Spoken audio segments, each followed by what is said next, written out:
नमस्कार मु ज्योतिर्विद दीपक चार्य आज आपको जो कार्तिक मास ये महान धार्मिक मास कार्तिक मास एवं तन्मध्य जो पंचुक तार महत्व कौन मर्म कौन एवं जो आकामा बई गीतटी रही पदटी रही आकामा बइलो पान गुआ खाइलो से संबंध में किसी आपन को क्लारिफिकेशन देवाक चाहूँगी। कार्तिक मास जे महान धर्ममास एवं मास मध्य श्रेष्ठ एक भगवान श्रीकृष्ण कहते न कार्तिक सम मास भगवान निजे कहते न कार्तिक सम मास न कृतेन समम जुगम न वेद सदृशं शास्त्रम न तीर्थ गंगाया समम अर्थात कार्तिक भली मास नहीं एवं जो अच्छी सत्यजुग भली जुग नहीं गंगा भली पवित्र तीर्थ नहीं एवं वेद भली शास्त्र नहीं तेणु तो कार्तिक मास श्रेष्ठ कहुई। तार मध्य कार्तिक मासर जो एकादशी ठारू पूर्णिमा जो 5 दिन ताहा आहुरी श्रेष्ठ जहाँ को पंचुक कहे कार्तिक मास शेष 5 दिन जो अच्छी पंचुक कही था भीष्म को परामर्श देते श्रीकृष्ण जे आपण वर्ष वर्ष यदि धर्माचरण कर जहाँ न पाइबे जदि कार्तिक मास हूँ मोर सबुठ प्रिय मास एवं ये कार्तिक मास जदि आप एकादश ठारू पूर्णिमा जो पंचुक रही पंचुक यदि आप करेंगे धर्माचरण करेंगे तेज निश्चित भाव मुक्ति लाभ करेंगे आपको वैकुंठ प्राप्ति हो स्वर्ग प्राप्ति हो यह भीष्म को से परामर्श देते श्रीकृष्ण तेणु या भीष्म पंचुक कहुए। कार्तिक मास जो दशमी आरंभ हुए शरत रास अधिवास शरत द्रासाधिवास बोले लिखाई था दशमी रे शरत द्रासाधिवास तमाने शरत युक्त रास युक्त अधिवास शरत रास आरंभ हबार पूर्व जो प्रक्रिया जेकोसी आमर कार्य हो जेकोसी महत उत्सव हो जेकोसी महत अनुष्ठान हो विवाह हो व्रत हो कौन देवता देवी पूजा हो तार प्रारंभ जो होता है ता पूर्वर प्रस्तुति स्वरूप आम अधिवास करि थाउ तेणु शरद्रासाधिवास तमाने शरद्रास युक्त अधिवास शरद्रास आरंभ हवा पूर्व जो अधिवास कराए से दशमी रे कराए तेणु रास से दिन आरंभ हो एकादश रास आरंभ हो एवं पूर्णिम शेष हो तेणु पूर्णिमा को रास पूर्णिमा कही था से मध्य कौन कौन आसुची देखंतु ए गला शरद्रास अधिवास आरंभ है दशमी रे एकादशी ठारू आरंभ हो एकादशी जोटा आरंभ हो पूर्णिम आरंभ हो दिन देवोत्थापन एकादशी कहुए जो शयन होता देवता हरि जो शयन होता से दिन से उठी था तेणु एकादशी महात्म्य हो से शुक्ल पक्ष एकादशी रोचे तार महात्म्य से देवोत्थापन एकादशी से दिन देवता उठी था परदिन रोचे द्वादशी रोचे द्वादश दिन गरुड़ोत्थापन गरुड़ उठी था विष्णु शयन होता है गरुड़ शयन होता है तेणु विष्णु उठते एकादशी द्वादश गरुड़ उत्थापन होता है गरुड़ उत्थापन पर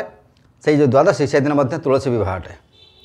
तुलसी विवाह से दिन होपर जो चतुर्दशी आसूँ बड़ ओषा आम जहाँ कहूँ से दिन शिवोत्थापन से दिन शिव उठी था से दिन बड़ ओषा होता है और जो पूर्णिमा से दिन पूर्ण रास हुए तेणु पूर्णिमा से दिन पूर्ण रास रास उद्यापन दिवस हुए तेणु पूर्ण रास से दिन हुए तेणु ये 5 दिन भितर केतोटी मुख्य मुख्य जिनस पड़ू देखूँ एकादशी देवता उत्थापन द्वादशी रे गरुड़ उत्थापन चतुर्दशी पुणी शिवंकर उत्थापन बड़ ओषा एवं पूर्णमी पूर्ण रास तेणु यही 5टीर बहुत महत्व रही एभली पवित्र कौन सी मस भितर लगातार एमती 4-5 दिन पवित्र तिथि आसीना तेणु पंचुक को महत्व दाई ता भर रहा गोटे कथा आम जो आकाम बही कही था यही पूर्णिमा दिन आम समस्ते डंगा भसा जाती जानती से दिन राति पाइन तो पूर्व जी डंगा भसा भोर भोर डंगा भसा सब आसती डंगा जो भसाती तादर गुआ पान दे था गोटे बती गुरुतबती लगे ये करते यह प्रकृत धर्म नुहे धर्म सहित परंपरा को गुलिया मिशा कर दिया यहाँ हूँ उत्कल स्वतंत्र परंपरा उत्कल परंपरा यहाँ जे कार्तिक पूर्णिमा राति से माने एमती प्रिपेरेसन होते भोर भोर आरंभ करुले यात्रा तेणु से यात्रा को स्मरण स्वरूप रखापी एमती करूँ आकामा बैल जो कहते आकामा बैल पान गुआ खाइल तो पान गुआ तोर मासक जाक दांड ओलिया धर्म सबू मोर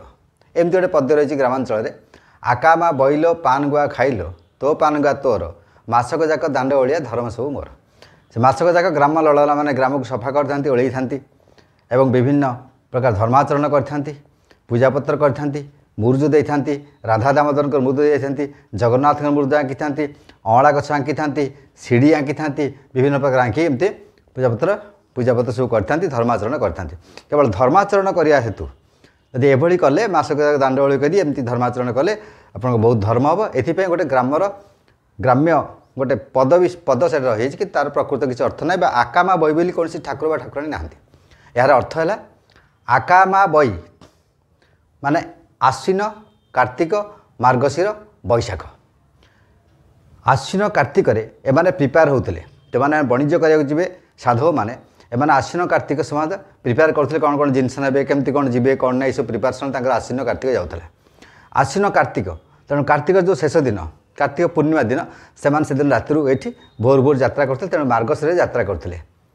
आश्विन कार्तिक मार्गशीर यात्रा करेंगे और जो आसुले फेरुले बैशाख फेरी आसुले वर्षा हवा पूर्व बैशाख फेरी आसुले तेणु आ का मा बई आश्विन कार्तिक मार्गशीर ये प्रस्तुति एवं यात्रा बैशाख रिटर्न फेरुले तेणु आ का मा बई बोली रही ताकू गोटे पद्याकर करदे आका मा बइल पानुआ खाइल तो पानुआ तोर मासक जाक दांड ओडिया धर्म सब मोर एमती करी धर्माचरण जागृत करने गोटे धर्म भावना जागृत करने एमती गोटे पद रही पद्याकर से गाँति दांड को ओलांती एवं धर्माचरण करती मुर्ज फुर्ज करती तेणु या सहित किसी मैंने यहाँ ओडिशार उत्कल स्वतंत्र परंपरा या मन रखापी साधु मैंने यात्रा करते साधु बो मैंने से विदाय दौले जो सेतबेले तेणु तार प्रतीक स्वरूप आम डंगा करूँ कदली पाटुंगा हो कागज हो डंगा करूँ और तादेह पान गुआ देऊ से बहुत दूर यात्रा जाते तेणु पान गुआ सब सांगे पान गुआ मसला सब सांगे नौले खायापी एवं मसाल सब जालुले से तो इलेक्ट्रिक लाइन सब किसी सुविधा जेनेटर फेनेटर सब सुविधा ना मसाल बड़ बड़ मसाल जालुले से यात्रा करते तेणु तार प्रतीक स्वरूप आम दीपटे जाली था काठी सलिता गोटे जाली देता भसई था ता सहित पूर्णिमार जो पूर्णिमा है पूर्णिमा से दिन आमर